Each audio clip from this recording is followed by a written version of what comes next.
Neymar, তুমি খেলো, আমি তোমাকে আমার হাঁটু দিয়ে দিচ্ছি।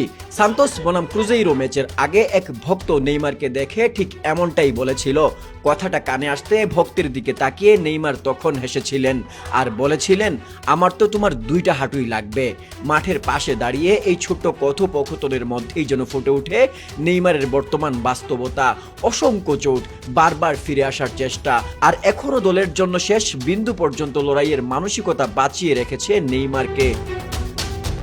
আর নেইমারের প্রতি তার ভক্তদের ভালোবাসা যে কতটা গভীর তা বোঝা যায় তার এই ভক্তের কথা থেকেই।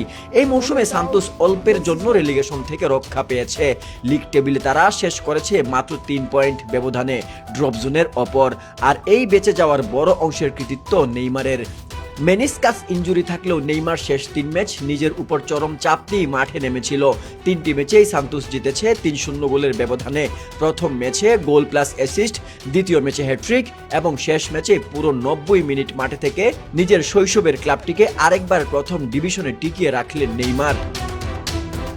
তবে আরেকটা কথা আপনাদেরকে জানিয়ে দিতে চাই, 2022 সালের ঠিক আজকের এই দিনে নেইমারের ব্রাজিল বিদায় নিয়েছিল বিশ্বকাপ থেকে। আর এইভাবেই ভেঙে পড়েছিলেন নেইমার। মাঠের মধ্যে বসেছিলেন তিনি, কান্নায় কষ্টে ফেটে যাচ্ছিল তার বুক। অল্প কয়েক মিনিটের ভিতর কিভাবে কি হয়ে গেল সেটা যেন আজও বিশ্বাস করতে পারেন না নেইমার এবং নেইমার ফ্যানরা। কিন্তু সময় থেমে থাকে না, সে তার নিজের গতিতেই চলে। যেমন নেইমারও বুঝে গেছেন সামনে আছে আরেকটা বিশ্বকাপ 2026, এটাই হতে যাচ্ছে তার জীবনের, তার কেরিয়ারের শেষ বিশ্বকাপ। আর তাই তো নেইমার আগে ভাগেই ঘোষণা করে দিয়েছেন, আমার শুধু এখন একটাই মিশন, আর সেই মিশনের নাম হচ্ছে বিশ্বকাপ। এই জাতীয় দল নিয়ে নেইমারের লড়াইটা অনেক কঠিন। কার্লো আনচেলত্তি অনেক আগেই স্পষ্ট করে দিয়েছেন তার বিশ্বকাপ দলে জায়গা পেতে হলে শতভাগ ফিটনেস নিয়ে ফিরতে হবে, 90% ফিটনেস দিয়েও চলবে না, সে নেইমার হোক বা অন্য কেউ। অনেক সমালোচনার মধ্যে নেইমার সিদ্ধান্ত নিয়েছেন তিনি এবার নিজের জীবন ধারায় ব্যাপক পরিবর্তন আনবেন।